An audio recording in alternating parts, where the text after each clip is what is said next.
Vestige లో మొత్తం 450 ప్రొడక్ట్లు ఉన్నాయి. అందులో ఇంట్లో వాడేటివి ఉంటాయి, సబ్బు సర్పు షాంపూ పేస్ట్ లాంటి ప్రొడక్ట్లు, అగ్రికల్చర్ ప్రొడక్ట్స్ ఉన్నాయి, తర్వాత హెల్త్ సప్లిమెంట్లు ఉన్నాయి, బ్యూటీ కేర్ ప్రొడక్ట్స్ ఉన్నాయి.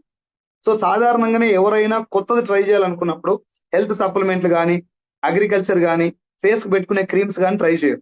ఏం వాడతారు? ఫస్ట్ సబ్బు సర్పు షాంపూ, బట్టలు తుడిచేది, బట్టలు ఉతికేది ఏ వాడతారు. ఓకేనా? సో ఏం చెప్తున్నాను మనకంటే, మీరు ఒక 4 ప్రొడక్ట్లో 2 1 కొనుక్కోండి సార్ స్టోర్కి వెళ్ళి. ఇంత కొనాలి అని రూల్ లేదు, ఇదే కొనాలి అని రూల్ లేదు. నీ జేబులో 100 రూపాయలు ఉన్నాయనుకోండి, ఒక పేస్ట్ ఒక సోప్ కొనుక్కోండి. ఖచ్చితంగా ఇదే ప్రోడక్ట్ కొనాలని రూల్ లేదు, ఇంత కొనాలని రూల్ లేదు, కాబట్టి ఒక 4 ప్రోడక్ట్లు కొన్నారు. తీసుకెళ్ళి ఏం చేయాలి? ప్రోడక్ట్లు ఇంటికి తీసుకెళ్ళి వాడాలి. సో మీరు వాడారు, ఖచ్చితంగా ప్రోడక్ట్ నీకు నచ్చాలని రూల్ ఏమైనా ఉందా? లేదు. లేదు కాబట్టే ఫస్ట్ టైం నా ప్రోడక్ట్ మీరు వాడుతున్నారు, వెస్టీజ్ ప్రోడక్ట్ మీరు వాడుతున్నారు కాబట్టి